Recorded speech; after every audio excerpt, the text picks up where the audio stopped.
जय हिंद बच्चों। हमारे YouTube channel the SR academy में आप लोगों का स्वागत है।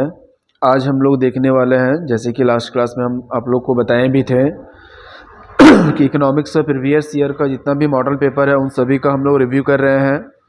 और जल्दी ही क्या है कि ये 5 सेट का रिव्यू जो हम लोग कंप्लीट कर लेंगे। इससे पहले हम लोग सेट 1 का रिव्यू कर चुके थे।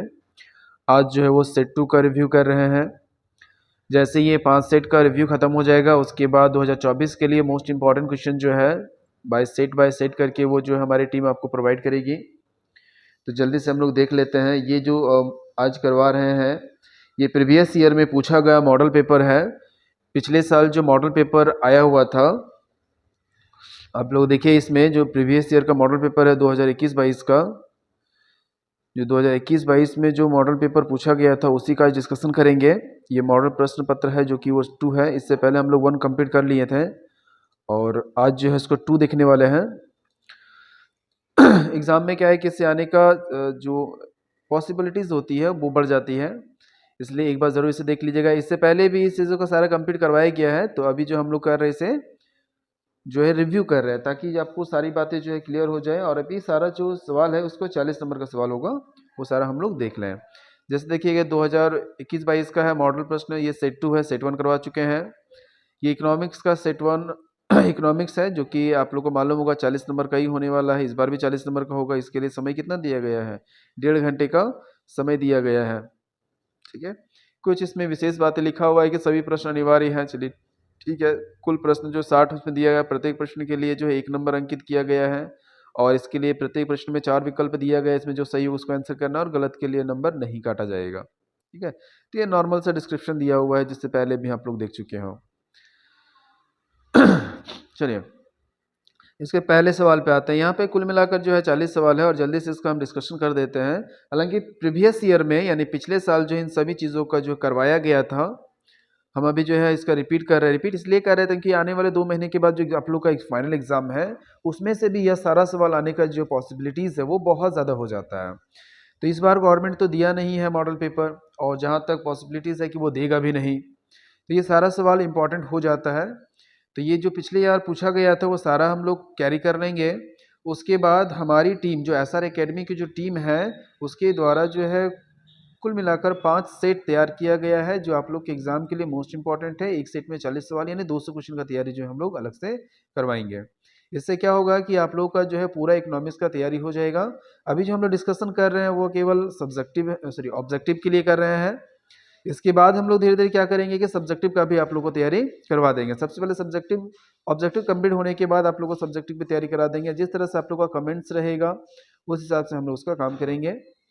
तो सारे सवालों को देखते हैं। अगर किसी सवाल में कोई कंफ्यूजन हो तो आप लोग कमेंट कीजिएगा। सारे कमेंट्स को लेकर हम जरूर इसके बारे में एक सेपरेट वीडियो बनाएंगे। चलिए क्लास के एंजॉय करते हैं। पहला सवाल लिखा हुआ है, आदर्शक अर्थशास्त्र के संबंध में कौन सा जो कथन है यह सत्य है? क्या सत्य है? आदर्शक जो अर्थव्यवस्था है, अर्थशास्त्र है, उसमें ये चारों में से कौन सा जो संबंध है वो सही होगा? देखिए पहला क्या लिखा हुआ है, आदर्शक अर्थशास्त्र का संबंध क्या है? क्या से है? क्या है से है। दूसरा है, आदर्शक अर्थशास्त्र तथ्यों पर आधारित होती है? बिल्कुल नहीं होती है ये। आदर्शक अर्थशास्त्र का उद्देश्य आर्थिक क्रियाओं का वास्तविक विवरण होता है? नहीं। इसमें देखिए ऑप्शन नंबर जो इसका डी है ना, आदर्शक अर्थशास्त्र का कार्य होता है परामर्श देना। आदर्शक जो अर्थशास्त्र होती है इसमें क्या होता है, परामर्श करता है कि अर्थव्यवस्था को किस तरह से संचालित करना चाहिए। इसका जो आंसर हो जाएगा वो जाएगा आपका ऑप्शन नंबर डी। ठीक है, तो फर्स्ट का कितना हो गया, डी। दूसरा लिखा हुआ है, किस अर्थव्यवस्था में केंद्रीय समस्याओं का समाधान बाजार शक्तियों के द्वारा किया जाता है? यानी कि केंद्रीय शक्ति यानी कि इसमें देखिए केंद्रीय समस्याएं जो है उसका सॉर्ट आउट जो है किसने किया जाता है, कौन से किसके द्वारा होता है? देखिए 4 ऑप्शन दिया हुआ है, समाजवादी अर्थव्यवस्था, केंद्रीकृत योजनाबद्ध अर्थव्यवस्था, पूंजीवाद अर्थव्यवस्था या साम्यवादी अर्थव्यवस्था। तो इसका जो आंसर है वो जाएगा आपका ऑप्शन नंबर सी, पूंजीवादी अर्थव्यवस्था। ठीक है। क्वेश्चन नंबर 3 देखिएगा, उत्पादन संभावना वक्र का दाहिने और विवर्तन होने का क्या कारण? मतलब कि दाहिनी तरफ झुक जाने का क्या कारण होता है? तो ये होता है उसके तकनीकी विकास के कारण। किसी भी अर्थशास्त्र में अगर वो तकनीकी विकास होती है तो उसका जो ग्राफ होता है वो दाहिने तरफ विकसित हो जाती है, घसक जाती है। ठीक है, तो 3 सवालों में कोई दिक्कत है? आते हैं आगे क्वेश्चन नंबर 4 में देखते हैं। एक किसान जो है 100 टन धान उत्पादन करने के लिए, देखिए 100 टन का धान उत्पादन करने के लिए 120 क्विंटल गेहूं के उत्पादन का त्याग कर देता है। यानी देखिए 100 क्विंटल को चाहिए, जिसमें वो 120 क्विंटल को छोड़ देता है, टन करने के लिए छोड़ देता है। तो गेहूं का उत्पादन तैयार करता है। तो धान उत्पादन के लिए अवसर लागत क्या, मैंने धान के उत्पादन के लिए क्या अवसर क्या प्रतीत हो रहा है, किस चीज का अवसर दिया जा रहा है, ठीक है। इसमें किस चीज का अवसर दिया जा रहा है, तो ये गेहूं का दिया जा रहा है। कितना दिया जा रहा है, 120 क्विंटल दिया जा रहा है। तो यहाँ पे आंसर हो जाएगा इसका 120 क्विंटल गेहूं। अगर इसी सवाल को चेंज करके पूछ देता कि गेहूं के उत्पादन के लिए अवसर लागत क्या होगा, तो 100 क्विंटल हो जाएगा। चलिए, आशा है समझ में आ रहा होगा। आगे बढ़ते हैं। क्वेश्चन 5 में लिखा है कि एक विवेकशील उपभोक्ता के लिए दो वस्तुओं, यानी कि पहला वस्तु का दो वस्तुओं रसगुल्ला है और गुलाब जामुन के निम्न बंडलों का सही क्रम क्या होगा। देखिए ए दिया हुआ है 4 5 है, बी है 3 5 है, सी है 5 6 है। तो बस इसमें आपको अरेंज करना है कि सबसे ज्यादा पसंद करने वाले की संख्या, फिर से कम, फिर से कम, डिक्रीजिंग ऑर्डर में आपको इसको सजाना है। तो बताइए इसमें सबसे ज्यादा कौन है। सबसे ज्यादा जो है सी का है, उसके बाद किसका है, ए का है, उसके बाद बी का है। तो सबसे पहले सी आना चाहिए, सबसे ज्यादा होगा, फिर ए और उसके बाद बी। देखिए तो इसमें सी ए बी और ऑप्शन नंबर डी, ठीक है। क्वेश्चन नंबर 6 पे आते हैं। निम्नलिखित में किसका अध्ययन समष्टि अर्थशास्त्र के अंतर्गत किया जाता है। तो क्वेश्चन नंबर 6 जो है, समष्टि अर्थशास्त्र जो होती है वो वस्तुओं की कीमत निर्धारण का हस्तांतरित करती है। यानी इसका जो आंसर हो जाएगा आपका ऑप्शन नंबर डी, सामान्य कीमत स्तर का निर्धारण, ठीक है। आगे बढ़ते हैं, क्वेश्चन नंबर 7 पे आते हैं।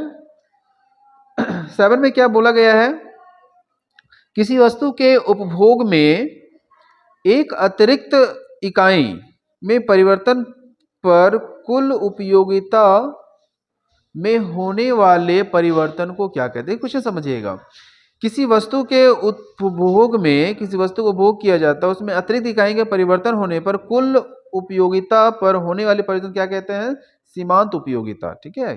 जो परिवर्तन होता है उसे सीमांत उपयोगिता के नाम से जानते हैं। आगे बढ़ते हैं, क्वेश्चन नंबर 8 जो दिया हुआ है, कुल उपयोगिता अधिकतम होती है जब सीमांत उपयोगिता का मान डैश होता है। तो इसका जो आंसर है हो जाएगा आपका 0। अगर 0 होता है कुल उपयोगिता का मान, तो उसमें हो जाता है आपका इसका अधिकतम। इसका ग्राफ बता देंगे, आगे ग्राफ होगा तो ग्राफ देख लेंगे। क्वेश्चन नंबर 9 पर आते हैं। उदासीनता वक्र के संबंध में कौन सा कथन जो है वो गलत है। देखिए उदासीनता वक्र के बारे में यहाँ पे आपको चुनना है कि कौन सा जो कथन है वो गलत होगा। इसका ऑप्शन पढ़ते हैं। उदासीनता वक्र की ढाल ऋणात्मक होती है, बिल्कुल होती है। उदासीनता जो वक्र होती है उसका ढाल जो है ऋणात्मक होती है, घटते हुए क्रम में होती है। उदासीनता वक्र जो मूल बुंदी की ओर उत्तल होती है, चलो बिल्कुल है। उत्तल का मतलब कन्वेक्स होती है, झुकी हुई होती है, बिल्कुल झुका होता है एक्स की ओर। यानी कि आप इसका डायग्राम देखोगे तो इस तरह से एक्स की ओर जो है वो डाउन रहती है, ये इस तरह के डाउन रहती है, ठीक है। चलिए ये भी सही है। उदासीनता को सम संतुष्टि वक्र भी कहा जाता है, बिल्कुल भी कहा जाता है, ये भी तीनों सही है। तो चौथा आंसर होना चाहिए गलत है। दो उदासीनता वक्र एक दूसरे को प्रतिच्छेद करती है, नहीं करती है, ठीक है। ये दो ग्राफ एक साथ प्रतिच्छेद नहीं करती है। यानी इसका जो ऑप्शन हो जाएगा, ऑप्शन नंबर हो जाएगा डी, ठीक है। नाउ का कितना हो जाएगा, ऑप्शन नंबर डी। 10 नंबर पे आते हैं। यदि किसी वस्तु की कीमत में 4% की वृद्धि होने पर उसकी मांग कितना कमी हो जाता है, 8% की कमी हो जाती है। तो बताइए कि इसका मांग की कीमत लोच क्या हो। जैसे हम पहले भी बताया, इससे पहले सेट में क्या है, दोनों को डिवाइड कर दिया जाता है। 8 को 4 से डिवाइड करेंगे, 4 2 जा 8, आंसर कितना हो जाएगा 2। आपको बस डिवाइड करना है, ठीक है। अगर ऐसा कीमत लोच पूछा जाए प्रतिशत में तो उसे हम लोग डिवाइड कर दिया जाता है। क्वेश्चन नंबर आते हैं आपका 11 में। 11 देखिएगा, एक बजट रेखा, क्वेश्चन नंबर जो 11 है, एक जो बजट रेखा है अपने दाहिनी ओर विवर्तन हो कि जब उपभोक्ता की आय में वृद्धि होती है, ठीक है। देखिए वस्तु ए की ओर कमी नहीं होगा, एक्स की ओर वृद्धि नहीं होगा, वाई की वृद्धि, इससे मतलब नहीं है। बजट रेखा अपनी दाहिनी तरफ कब विकसित होती है, जब उपभोक्ता की आय में वृद्धि होती है। सारा सवाल प्लीज देख लीजिएगा। देखिए आगे आते हैं। निम्नलिखित रेखाचित्र में ए बी के जी का ग्राफ लोच बताइए। जी का जो ग्राफ लोच होगा वो क्या होगा? देखिए जी का नीचे आने पर हो जाता है आपका कम, ऊपर जाने पर हो जाता है अधिक, ठीक है। और यहाँ पे 0 होता है,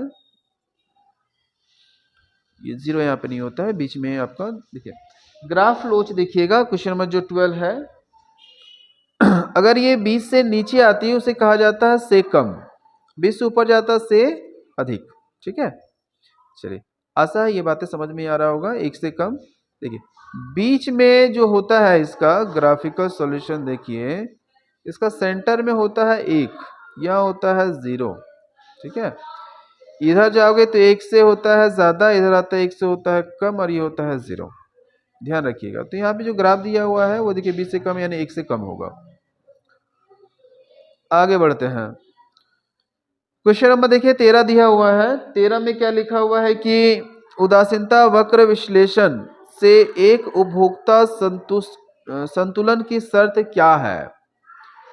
उदासीनता वक्र बजट रेखा को स्पर्श करती है। जी हाँ, करती है। उदासीनता वक्र और बजट रेखा की ढाल समान होती है? नहीं, ये समान नहीं होती है। उदासीनता वक्र अलग होता है और बजट रेखा का ढाल जो अलग होता है। और ये MRS नहीं होगा, ये औसत निकालने में यूज किया जाता है। इसका आंसर जो हो जाएगा आपका option number A. Question number आता है आपका 15 में, सॉरी 14 है। यदि उपभोक्ता की आय में वृद्धि होती से, अगर उपभोक्ता की आय बढ़ रही है और एक्स की मांग कम हो रही है, ठीक है, यानी कि अगर किसी व्यक्ति है उसकी अगर आय बढ़ गया और कोई भी एक वस्तु है जिसका उत्पादन जो मांग जो है वो कम हो गया, तो वो किस तरह की वस्तु होगी? तो जाहिर सी बात है, इसमें आप इस तरह से समझिएगा कि अगर किसी व्यक्ति की आय बढ़ जाती है तो नॉर्मल चीजें तो इस्तेमाल करेगा नहीं, तो वह वस्तु उस व्यक्ति के लिए कैसी वस्तु हो जाएगी? वो घटिया वस्तु कहलाएगी, उपयोगिता नहीं रहेगी, मांग घट जाएगा। आगे बढ़ते क्वेश्चन 15 में, निम्नलिखित में से दो वस्तुओं का कौन सा संयोग पूरक वस्तुएं कहलाती है? तो बात आता है कि सर पूरक वस्तु किसे कहते हैं? पूरक वस्तु का मतलब जो दोनों एक दूसरे पर निर्भर है, एक घटेगा तो दूसरा भी उससे असर पड़ना चाहिए, ठीक है। चाय और कॉफी नहीं, प्रतियोगी वस्तुएं हैं। अगर चाय ज्यादा बढ़ जाएगा, अपने महंगा हो जाएगा, तो कॉफी इस्तेमाल कर लेंगे। पेप्सी और मिरिंडा दोनों भी अगर एक को पीते हैं, दोनों पीने वाली वस्तु हैं ठीक है। अगर एक पेप्सी का दाम अगर बढ़ जाता है तो हम लोग मिरिंडा पी लेंगे, मिरिंडा का बढ़ेगा तो पेप्सी पी लेंगे। लक्स साबुन या डब साबुन, ये भी चीज है, अगर हम लोग ये साबुन इस्तेमाल कर रहे हैं, इनकेस इन फ्यूचर में अगर ये इसका बढ़ जाता है, ये सब जो तीनों दिए हुआ है ये प्रतियोगी वस्तुएं हैं। और इसका आंसर हो जाएगा चाय और चीनी, ठीक है। चाय का अगर चीनी का रेट बढ़ेगा तो चाय का और बढ़ा दिया जाएगा। क्वेश्चन नंबर 16 पर आते हैं। किसी वस्तु की उत्पादन मात्रा और उत्पत्ति के साधनों के बीच भौतिक संबंध को क्या कहा जाता है? तो जो इसका आंसर है वो हो जाएगा आपका उत्पादन फलन के नाम से जाना जाता है, ठीक है। कुछ कुछ ऐसे सवाल है जो सीधा पॉइंट टू पॉइंट आएगा, आप लोग थोड़ा ध्यान रखिएगा इस बारे में। औसत उत्पाद और सीमांत उत्पाद दोनों बराबर होता है, यानी औसत उत्पाद जो है और सीमांत उत्पाद जो है वो दोनों बराबर होता है। तो बराबर कौन सी स्थिति में होता है? जब औसत उत्पाद का अधिकतम होता है, जो औसत उत्पाद जो है अधिक होगा, उस समय ये दोनों स्थितियों में जो है वो बराबर होती है, ठीक है। आगे देखते हैं। देखिए इसमें क्या पूछा है, ये सवाल जो पहले भी कराया गया है, इससे पहले वाला सेट में, इसका जो पहले सेट 1 करवाए थे ना, उसमें यह सवाल के बारे में हम लोग डिस्कशन किए थे देखिए सीमांत लागत पूछा गया है। अगर सीमांत लागत नहीं पूछा जाता, केवल लागत पूछा जाता तो ये आंसर हो जाता, लेकिन यहाँ पे सीमांत लागत पूछा गया तो डेल्टा का इस्तेमाल किया जाता है, ठीक है। तो इसका जो आंसर हो जाएगा option number B. Question number 19 पर आते हैं। पैमाने का प्रतिफल का संबंध किससे है, यानी किस काल से है? पैमाने का जो प्रतिफल है वो किससे है? तो इसका आंसर होता है आपका दीर्घकालीन काल से है, ठीक है। लंबे समय तक जो काल चलती है उसे पैमाने का प्रतिफल कहा जाता है। किसी भी पैमाने को मापने के लिए लंबे समय अवधि का होना जरूरी है। किस काल में उत्पादन के साधनों को स्थिर और प्रतिवर्ती साधनों में विभक्त किया जाता है? माने कि कौन से ऐसा उत्पादक है जो साधनों को स्थिर और प्रतिवर्ती में परिवर्तित किया जाता है? तो इसका जो आंसर है वो हो जाएगा आपका अल्पकाल में, माने बदल दिया जाता है। तो एक क्वेश्चन समझिएगा, किस काल में उत्पादन के साधन को स्थिर, उत्पादन के साधन को स्थिर और या तो परिवर्तित साधनों में विभक्त में बदल दिया जाता है?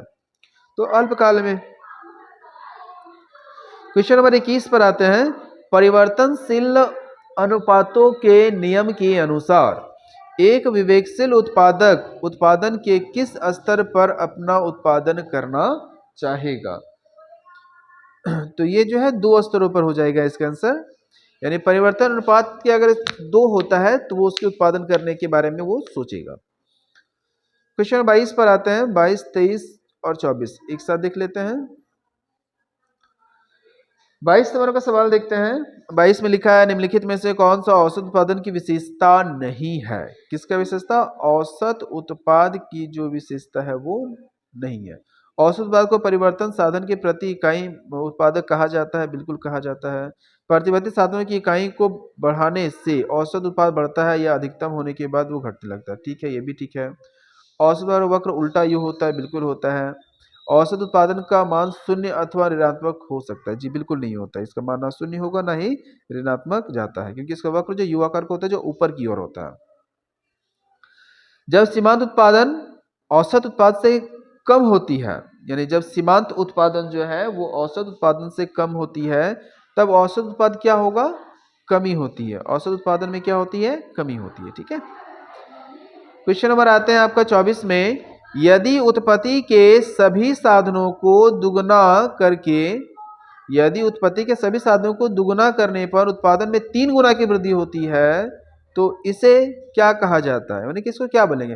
यानी उत्पादन में, यानी साधन बढ़ा दिया जाता है 2 गुना और उत्पादन बढ़ता है 3 गुना, तो इसे कौन सी श्रेणी में रखा है? इसे क्या कहा जाता है? तो इसको कहा जाता है पैमाने का प्रतिफल। पैमाना बढ़ाए तो उसका प्रतिफल प्राप्त हुआ, जितना पैमाना बढ़ा उसका प्रतिफल प्राप्त हुआ।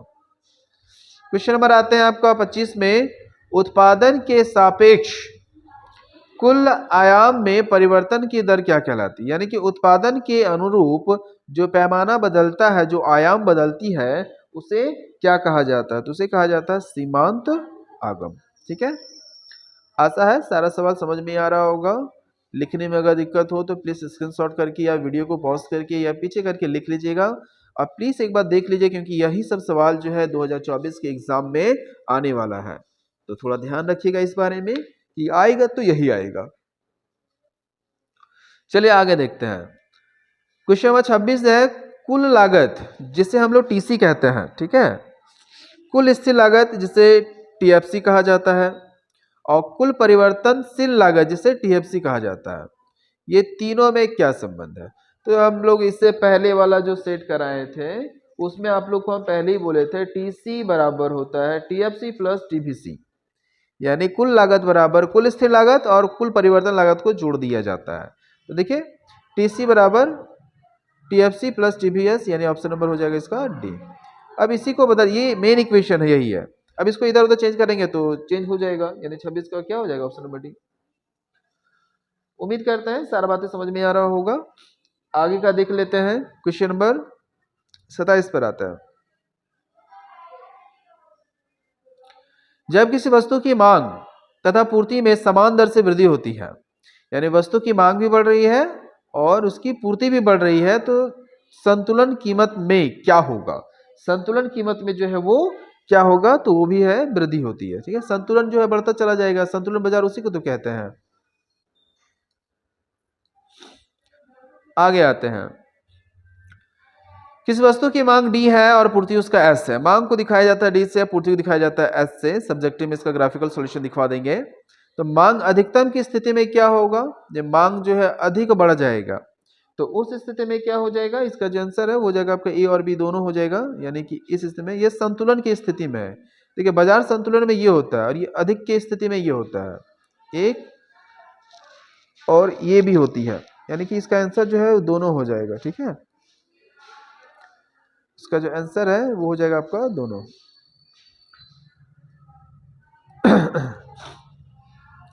क्वेश्चन 29 पे आते हैं। 29 में देखिए क्या है, किसी वस्तु की मांग की तुलना में पूर्ति की अधिक वृद्धि होने से साम्य मात्रा में डैश होती है, क्या होती है?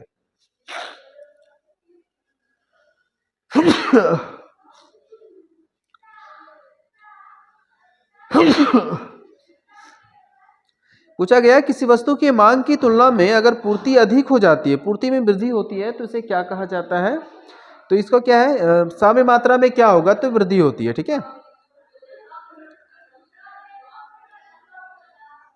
आगे बढ़ते हैं। किसी वस्तु की कीमत में 5% की वृद्धि होती है और उसकी पूर्ति कितनी होती है? 4% वृद्धि होती है, तो बताइए पूर्ति की लोच बताइए। तो ये हम आशा करते हैं कि इसे अगर छोड़ देते हैं तो आप लोग खुद बना लोगे। डिवाइड कर दीजिएगा दोनों को, अभी बताए थे प्रतिशत में 5 बटा हो जाएगा आपका 4, सॉरी 4 बटा हो जाएगा 5, 5×40 यानी ऑप्शन नंबर सी हो जाएगा। इस तरह का सवाल एक देना ही देना है। जब भी ऐसा सवाल आएगा आपको क्या करें, डिवाइड कर देना है ना। पूर्ति की मात्रा को और जो कीमत की मात्रा है दोनों को क्या कर दिया जाता है, डिवाइड कर देने से 4/5 यानी 0/0.8। आगे देखते हैं। मुक्त प्रवेश और निवास की स्थिति में मांग की जो पूर्ति का बाजार संतुलन पर क्या प्रभाव पड़ता है? देखिए सवाल भी समझिएगा।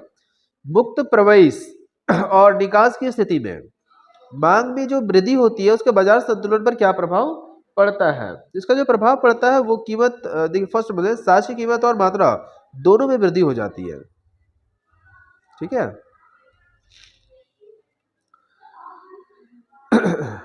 चलिए आगे आते हैं। 8 सवाल और बचा हुआ है, जल्दी से देख लेते हैं, फिर आगे इसका सॉल्यूशन जो है कल जो है इसका टर्म 3 जो है उसको डाल देंगे। इतना सवाल अगर आप लोग कैरी करवा लेते हैं या कर लेते हैं अच्छे से तो आपके एग्जाम का तैयारी जो है हो जाएगा। 40 में 40 नंबर आप लोग ला सकते हैं इजिली से। 32 पर आते हैं। मांग अधिक की स्थिति में क्या होती है, यानी कि किसी वस्तु की अगर मांग अधिक हो जाती है तो जो साम्य कीमत होती है उसकी वो क्या हो जाएगा? तो इसमें कम होगा नहीं, बिल्कुल कम नहीं होता है, ये वृद्धि हो जाता है। यानी कि मांग अधिक होगा तो साम्य कीमत भी अधिक हो जाएगा।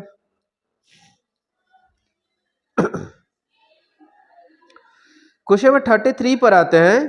एक पुनः प्रतियोगी फॉर्म के लिए, अगर कोई एक पुनः प्रतियोगी फॉर्म के लिए अल्पकालीन पूर्ति वक्र कैसा होना चाहिए? देखिए इसमें 4 ऑप्शन लिखा हुआ। न्यूनतम एबीसी के ऊपर एसएमसी का बढ़ना, यानी उसके ऊपर का जो ग्राफ बढ़ जाता है, या एमएससी जो घट जाती है, या एससी का बढ़ना भाग हो जाता है, एसी का घटता भाग हो जाता है। तो इसमें देखिए होता क्या है कि न्यूनतम जो इसका मांग होता है, न्यूनतम जो पूरे प्रतियोगी फॉर्म होता है वो ज्यादा से ऊपर जो है एक और मांग बढ़ता चला जाता है, यानी इसका जो आंसर है वो जगह ऑप्शन नंबर ए। आगे आते हैं। पूर्ण प्रतियोगी फॉर्म के लिए एआर और एमआर में क्या संबंध होता है? 34 नंबर पर आते हैं। तो देखिए पूर्ण प्रतियोगी फॉर्म है, प्रतियोगी फॉर्म है, तो इसमें क्या है, मांग और पूर्ति जो है प्रतियोगी फॉर्म के लिए एआर और एमसी जो है दोनों इक्वल होना चाहिए। ठीक है, पूर्ण प्रतियोगी फॉर्म है 34 नंबर। एक बार इसको मिला लीजिएगा, मेरे हिसाब से ये ज्यादा होना चाहिए क्योंकि संतुलन की स्थिति में ये होती है। 34 की एक बार मिला लीजिएगा। 35 पर आते हैं। समरूप वस्तुओं की उपलब्धता किस प्रकार की बाजार संचालन की विशेषता है? यानी समरूप यानी कि वैसा कौन सी बाजार की विशेषता है जिसमें दोनों सेम वस्तुएं बेचती है? तो पूर्ण प्रतियोगी बाजार में होता है, एक ही बाजार में प्रतियोगिता अच्छा ही रहती है। टीआर यानी कुल आगाम, वक्र की ढाल को क्या कहा जाता है? यानी कि टीआर की जो वक्र की ढाल होती है उसे क्या कहा जाता है? तो एआर कहा जाता है। जैसे कि अभी हम लोग देखे थे ना, कुल आगाम की ढाल और एक कुल आगाम होता है। क्वेश्चन नंबर आते हैं आपका 37 पे। किस प्रकार की बाजार संरचना में कीमत सीमांत लागत से अधिक हो जाती है? मानी कि कीमत जो होता है वो लागत से अधिक हो जाता है। तो इसका जो आंसर हो जाएगा एकाधिकार बाजार में, क्योंकि उसमें जो बेचने वाला होता है वो अपने हिसाब से काम करवाता है। जब सीमांत आगम का मान 0 होता है तब वस्तु की मांग की कीमत लोच पर क्या प्रभाव पड़ता है? देखिए 0 पूछा गया है, ठीक है, तो जब 0 होता है तो उसकी मांग में क्या हो जाएगा? 0 देखिए ग्राफ करवाए थे ना अभी थोड़ा देर पहले, देखिए ग्राफ बताया गया था एक, इस ग्राफ को देख लीजिए, ये 0 हो रहा है यहाँ पे बढ़, तो इसका मान क्या हो जाए, 0 ही होगा। लास्ट आते हैं, चलिए, एक अधिकार के अधिकरण में AR और MR वक्र में क्या संबंध होता है, यानी कि इसका दोनों के बीच में संबंध क्या पाया जाता है। तो ये जो होता है एक अधिकार की स्थिति में, अगर एक ही अधिकार चल रहा है तो उसमें क्या है कि AR जो है ज्यादा होता है MC से। ठीक है, लास्ट पे आते हैं, एक एकाधिकार बाजार है, देखिए एकाधिकार बाजार है के लिए उत्पादन के लिए MR और MC निम्न में दिया हुआ है। संतुलन की अवस्था में, देखिए किसकी अवस्था में, संतुलन, तो संतुलन की अवस्था में क्या होना चाहिए, दोनों बराबर होना चाहिए। तो संतुलन की अवस्था में वस्तु की जो इकाई है उसका उत्पादन कितना होगा, 1 होगा, 2 होगा, 3। देखिए संतुलन पूछा गया तो दोनों बराबर होना चाहिए, यानी कि MR और MC क्या होना चाहिए, MR और MC बराबर होना चाहिए। तो जरा देखते हैं बराबर कहाँ है, देखिए 44 और 60 है, 1 में नहीं बराबर है, 34 और 60 2 में नहीं बराबर है, 18 और 10 से नहीं बराबर है, 2 और 10 से नहीं बराबर है, 6 और 3 है नहीं बराबर, इसमें देखिए 4 4 है, दोनों बराबर किसमें है, 6 में है। इसका आंसर कितना होना चाहिए, 6 में होना चाहिए। ये हम लोग देखिए कुल मिलाकर जो है 40 सवाल का आंसर हम लोग देख लिए हैं।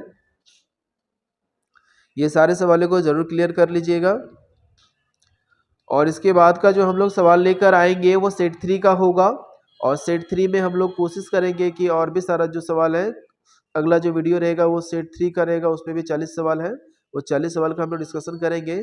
फिर 4 और 5 कंप्लीट कराने के बाद आप लोगों का वो सारा सवाल करवाएंगे, चैप्टर बाय चैप्टर जो है क्वेश्चन है वो सब भी करवाया जाएगा। तो चैनल के साथ बने रहिएगा। और ये जो इकोनॉमिक्स है वो साइंस, कॉमर्स और आर्ट्स तीनों बच्चे के लिए है, तो चैनल से बने रहिएगा। जो नए बच्चे हैं वो सब्सक्राइब जरूर कीजिएगा, और वीडियो को लाइक करते हुए आगे बढ़िए। लाइक करने से हमें ये मोटिवेट मिलता है कि नहीं बच्चे जो है वो समझ रहे हैं सारी चीज़ों को, और कमेंट करने से ये पता चलता है कि किसी सवाल को किस तरह से क्लियरेशन देना चाहिए। तो आप लोग से उम्मीद करते हैं कि वीडियो पसंद आया होगा, अगर पसंद आए तो लाइक सब्सक्राइब जरूर कीजिएगा। मिलते हैं फिर अगले वीडियो में सेट 3 को लेते हुए, तब तक के लिए बाय, जय हिंद।